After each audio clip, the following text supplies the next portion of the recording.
es autora del libro de Hildegard von Bingen, que es este, y trabaja actualmente en el Instituto Jaume I de Burriana. Es profesora de filosofía. Después tenemos a Nuria Sánchez también, pero Flor.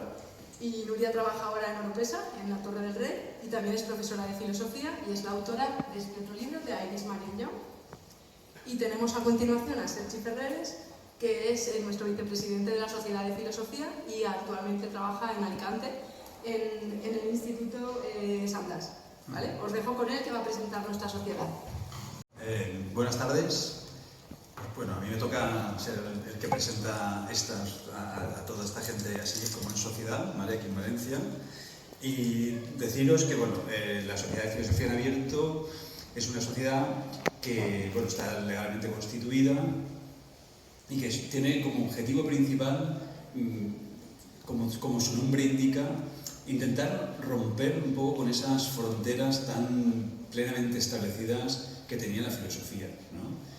En realidad, todo viene de un proyecto que nace cuando Nieves Soriano y yo estábamos en el CEFIRE como asesores de formación, donde empezamos a plantearnos la cuestión de introducir dentro del currículum a voces que nunca se habían escuchado, que en realidad eran las voces de las mujeres. Y al principio eso que salió como, bueno, un curso más, se convirtió al final en uno de los grandes leitmotiv de nuestra asesoría de formación.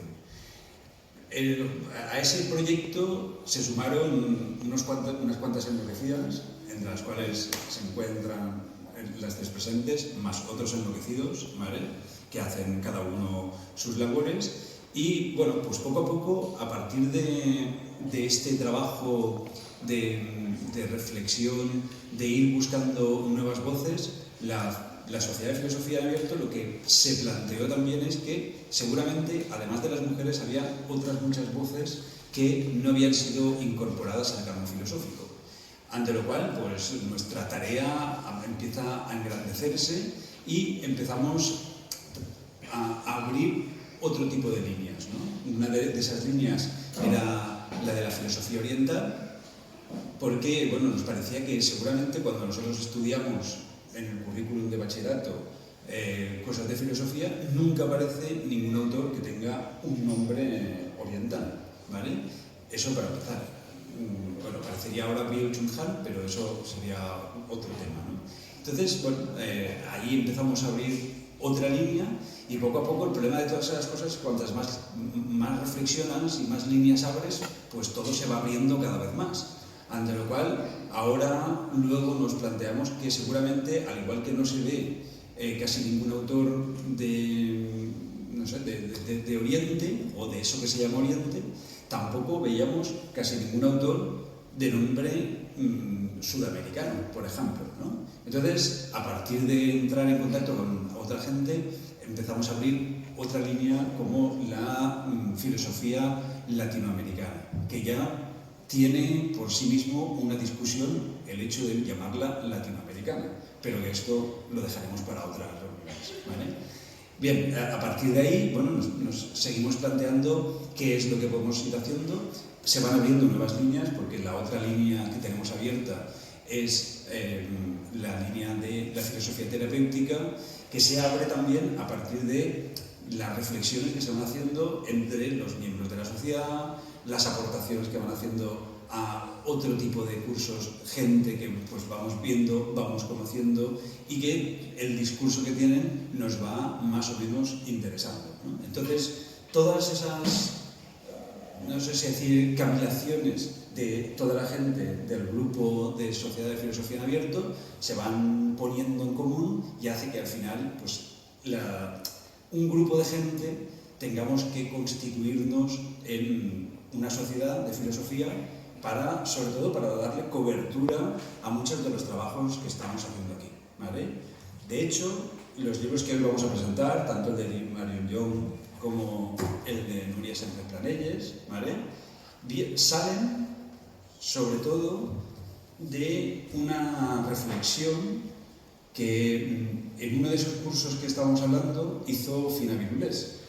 porque de alguna manera estaba diciendo algo así como, normalmente no hay mujeres en el currículum, ¿vale? Porque no hay nada publicado sobre determinadas mujeres, pero no hay nada publicado de determinadas mujeres porque no hay nada en el currículum, ¿vale? Y claro, pues ellas ponían el ejemplo de Hannah Arendt o de Simone Weil, que son autoras muy difíciles.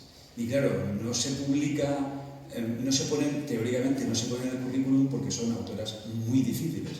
Claro, como si Kant fuera un autor fácil, ¿no?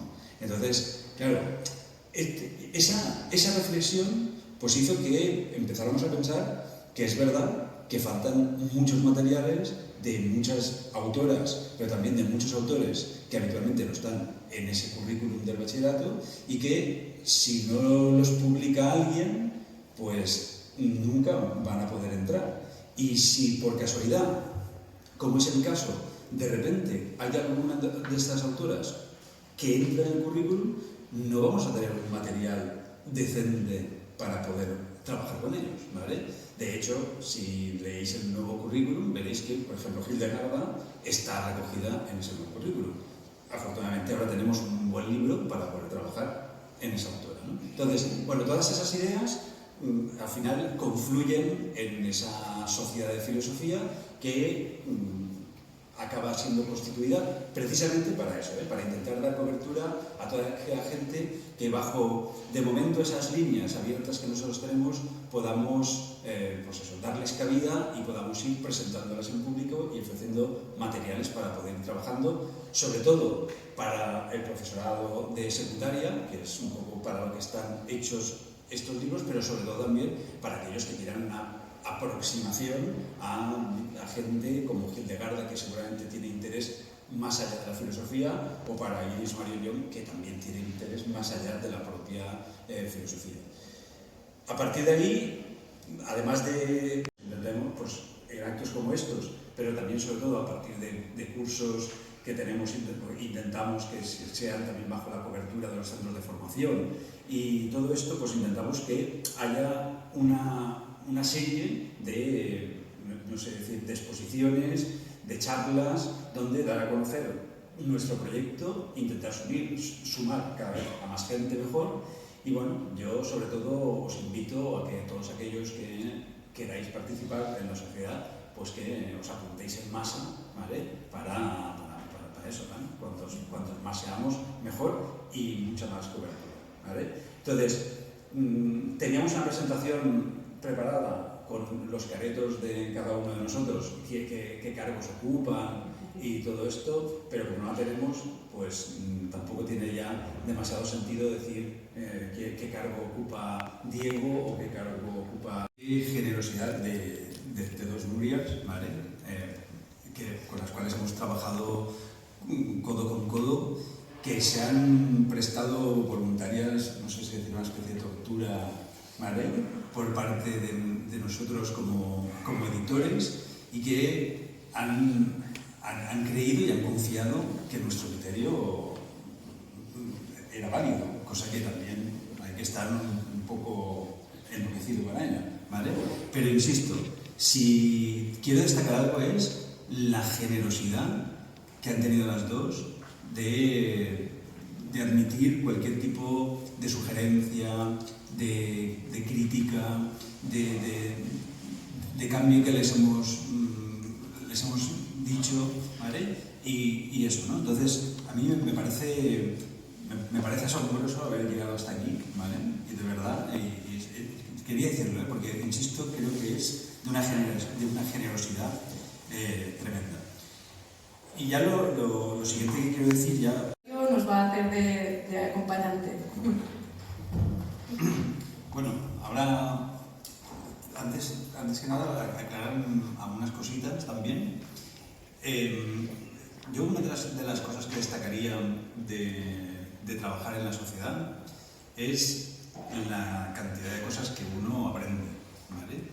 Y sobre todo la cantidad de talento que tienes entre tus compañeros. Y bueno, y esto es una de las cuestiones que a mí más me ha enriquecido a la hora de formar parte de la sociedad, ¿vale? Yo creo que además trabajar, de alguna manera, ese proyecto que se inicia un poco, que pues, como he dicho al principio, como algo de formación y que se van sumando ellas que cariñosamente las llaman las enloquecidas, ¿vale? Porque en principio, claro, uno piensa que cuando tiene esa idea, piensa que es una locura y piensa que nadie se va a sumar a un proyecto como ese, hasta que ves que hay gente como tú que realmente sí que se suma, ¿no? Entonces uno se sorprende y por eso estoy totalmente entusiasmado.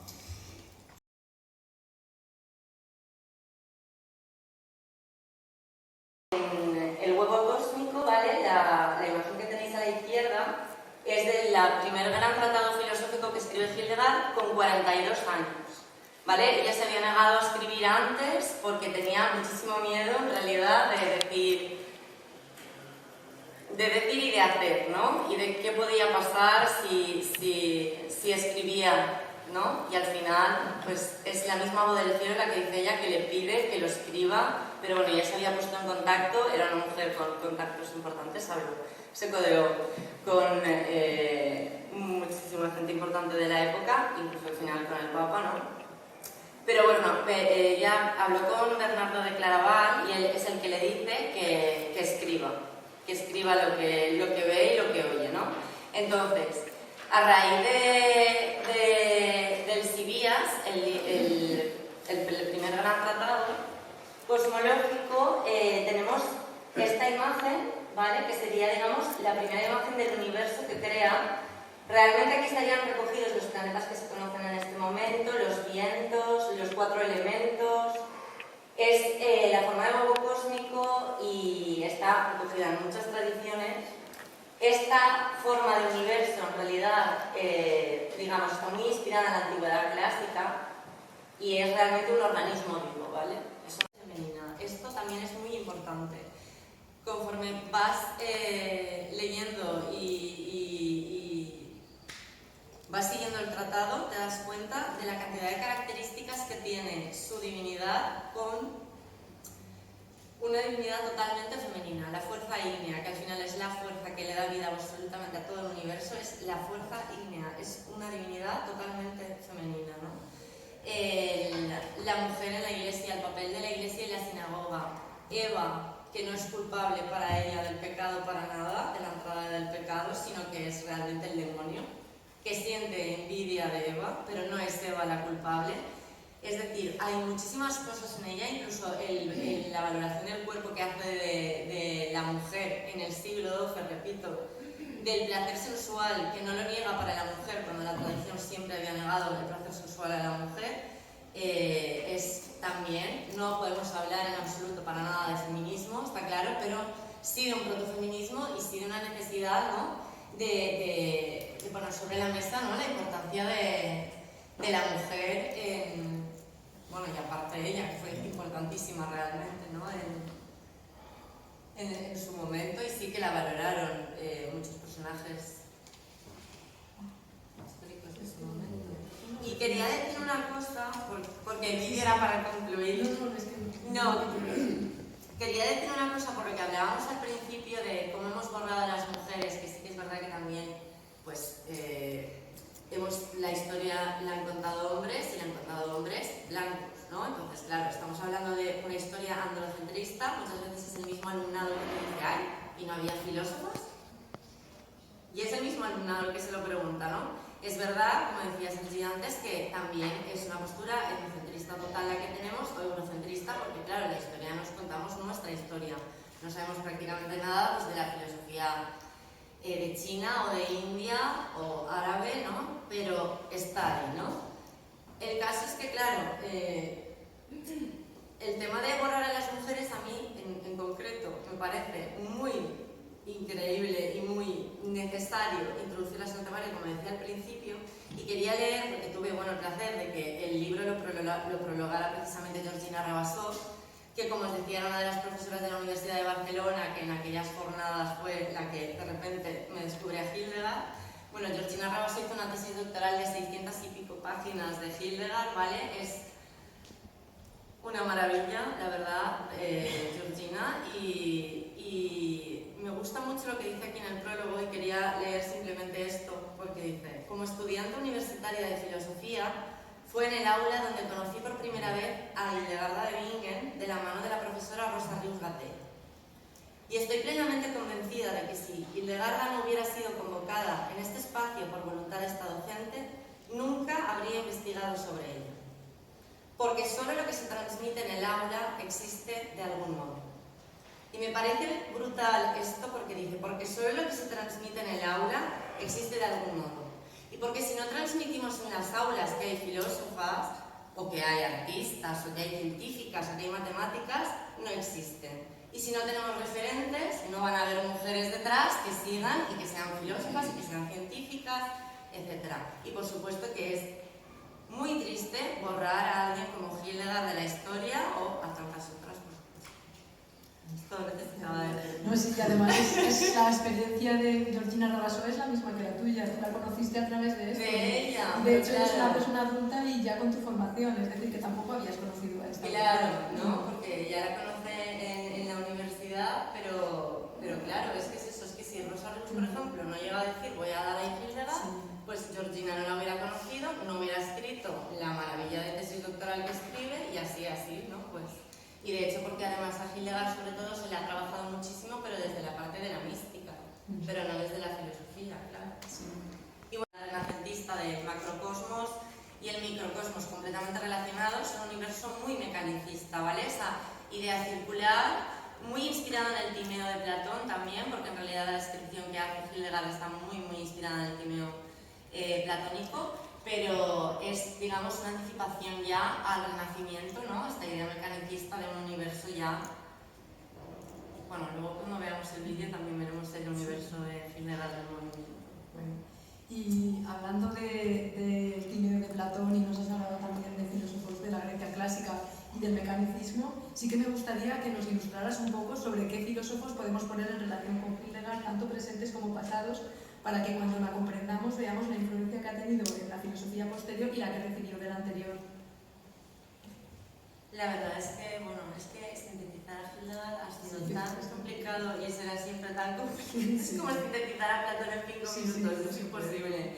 Pero bueno, Platón, Aristóteles incluso, aunque en realidad es prácticamente imposible que a ella le llegara a Aristóteles, y de hecho no tenemos constancia del catálogo que tendrían en sus monasterios, que esa es otra gran historia, los monasterios femeninos, y que en realidad el desprecio que ha habido, cómo se ha infravalorado los monasterios femeninos, cuando en realidad sí que había muchísima sabiduría y sí que tenían bibliotecas, pero no sabemos qué catálogo de obras al que pudo acceder Hildegard, aunque tenemos claro que sí que estuvo bastante influenciada por Agustín de Hipona, por la patrística, cómo llegó Platón hasta ella y toda la cosmovisión del Timeo, a través de la patrística probablemente.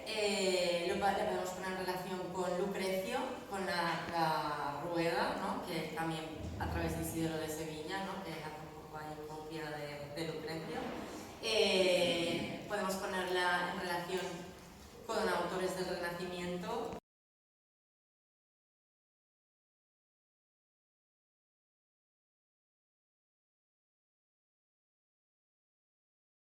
Un poco este material que ofrecer a los alumnos, ¿vale? Entonces, claro, este libro entronca directamente con gran parte del temario, ¿vale? Que nosotros explicamos en clase, y a mí me parece algo tremendamente útil, ¿vale? Para llevarlo al aula, ¿vale? Es decir, al igual que Nuria es perfecta dentro del segundo bachillerato, por ejemplo, para un primero también nos sirve, ¿no?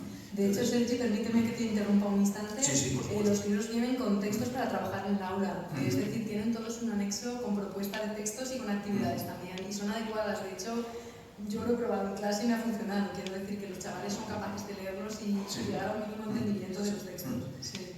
Y bueno, y así, sin más, para no quitarle protagonismo a quien realmente lo tiene que tener, ¿vale? Pues vamos a iniciar un poco ese debate. Lo primero, mira, yo también, ha sido una pregunta trampa, ¿vale? Porque también tenía en la cabeza lo mismo que le preguntaba a Manuela, descubres a una autora que ahora creemos que es crucial, ¿vale? Y que nadie la conocía? ¿Cómo llega Iris Marioñán? La conozco gracias a Marian Martínez Bascuñán, que también hemos tenido la suerte de que prologase el libro. Es una especialista increíble sobre la autora.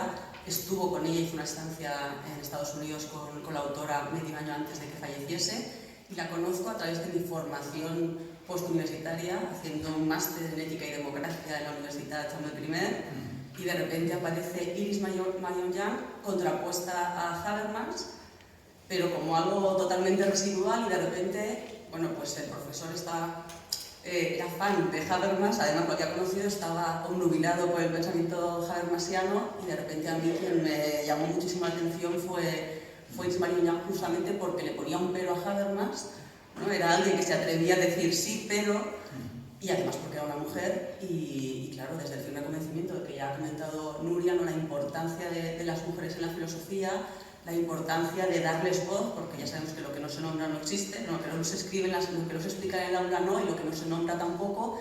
Y además Iris Marioñán justamente hacía eso, nombrar lo que no existía, lo que Habermas no nombraba y pasaba por encima y no maquillaba. Ella pone el dedo en la llaga y dice, aquí te estás equivocando, ¿no? Por ahí hay que ir por otro camino. Entonces de repente, pues a mí me interesó muchísimo Iris Marioñán, intenté encontrar material, era dificilísimo, material traducido, y entonces el primer contacto que yo tuve con la autora fue a través de la obra de Marian Martínez Bascuñán, que hace un recorrido por toda la filosofía de Jung, y de repente pues me capta la atención y me enamora todo lo que dice, y creo que cuando después, a través de vuestra propuesta, ella sale como una de las posibles autoras y nos diste la oportunidad de elegir a quién queríamos, sobre quién queríamos investigar y sobre quién queríamos escribir, yo me la pedí la primera de forma voluntaria por eso, pero fue hace 3 años. Nosotras nos licenciamos en el 2004, en el 2004, y pues eso, muchos años después, de repente, por primera vez, todos conocíamos a Habermas, todos conocíamos a Rawls, a Merleau-Ponty, ¿no? De toda la facultad habíamos oído esa estela, pero nadie nos había hablado de una autora que estaba viva en el momento que éramos estudiantes de filosofía. Sí, bueno, hoy en día están en primera línea, ¿no? A mí, por ejemplo, claro, ahora es que también ha entrado en el currículum el concepto de interseccionalidad, ¿vale? Que yo lo había visto ahora en determinados debates, pero no es un concepto que esté al hilo de las conversaciones. Y sin embargo ella, no sé en qué años, ya habla de ese concepto de interseccionalidad, ¿no? Sí. Es decir, que no sé si se lo inventa ella, lo recoge de algún sitio, o qué es lo que pasa con ese concepto. Sí, lo recoge del movimiento contestatario de Estados Unidos de los años 70 y le da forma, ¿no?, al llevar esta dimensión de disección de la estructura social. Y quiere decirnos, al final, lo que hablábamos anteriormente, que no tenemos solamente una identidad, no nos identificamos solamente con un concepto que nos defina, y luego y trasladarlo a la estructura social, ¿no?, a la sociedad y a la práctica. No se enfrenta a Beauvoir, aunque sí que digo que ha habido esa intencionalidad, pero sí que recoge toda esa fuente de la construcción de la identidad a través del género. Ella parte de esa constatación que no siempre mujer se llega a serlo, el género es algo construido, que es lo fundamental de la filosofía de Simone de Beauvoir, y eso le sirve para después coger esa noción de género y sumarlas a cuestiones como la raza, la orientación sexual o la clase social. Entonces, le sirve como punto de partida. El feminismo y la filosofía de Simone de Beauvoir son el punto de partida de Iris Marioñán antes de dar el paso a esa descripción que hace, podríamos decir es una fiel descriptora del metabolismo social, ¿no? Como la estructura, los entresijos de la estructura social, y nombrando lo que otros autores, otras autoras no han nombrado, viendo lo que se ha querido maquillar o lo que no se ha considerado importante, y eso es justamente lo más destacable, ¿no?, de la autora, de que dialoga con todos los anteriores, todas las corrientes filosóficas anteriores y las contemporáneas, pero poniendo siempre la vista en lo que otros en lo que otros no ven. Entonces, de Beauvoir bebe esa construcción de género, ese género que genera identidad, ¿no? Y ese cuerpo también, que después Merleau-Ponty también, que es otro autor que influye muchísimo en la autora, como ese cuerpo es generador de identidad, y ese cuerpo, digamos, que le sirve, igual Simone de Beauvoir como Merleau-Ponty, le sirve a la autora para encarnar la conciencia, ¿no? Iris Marion-Young es una crítica del exceso de racionalismo, ¿no? De la tradición de filosofía occidental, y recoge el guante a toda esa teoría crítica que pone en solfa el exceso de racionalismo, y baja esa conciencia o ese racionalismo, ese pensamiento, y lo encarna.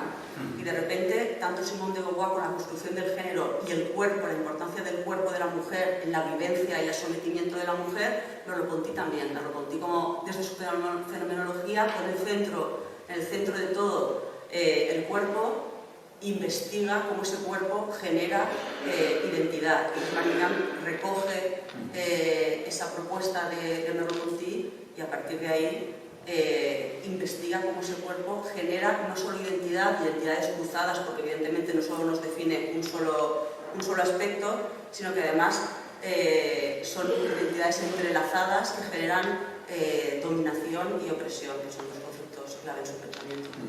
Sí, ahora que estabas diciendo... Esta colección, tanto de mujeres como la de filosofía oriental, que también tenemos esa rama, y la filosofía latinoamericana, la idea es que sean libros de divulgación suficientemente complejos como para que se entienda el autor, pero suficientemente sencillos como para que el público general pueda entenderlos.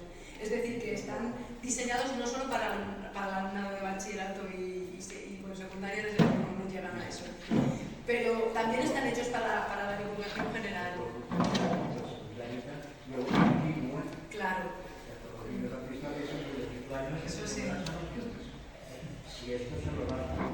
La presentación de estos dos libros, que para nosotros son muy importantes y que llevan detrás muchísimas horas de trabajo, tanto por parte de las autoras como de la edición, y que para nosotros pues es un privilegio poder presentarlos y poder ofrecerlos, como dice Sergi, generosamente, porque no es un negocio lucrativo, obviamente, porque no vamos a ser los bestsellers del año, está claro, ni nos van a dar el premio Planeta ni nada de eso, pero bueno, lo intentamos ayudar. Sí, realmente sí que sería un poco el momento, como ahora está muy fuerte lo del feminismo, muy fuerte no, porque es lo que ya tocaba. Sí. Son realmente libros ahora que tendría que trascender un poco del aula, o sea, el aula siempre será el aula, pero luego cuesta llegar un poco más a la calle, o sea, sí. ese puntito para que... Yo soy un poco de la opinión de que realmente desde...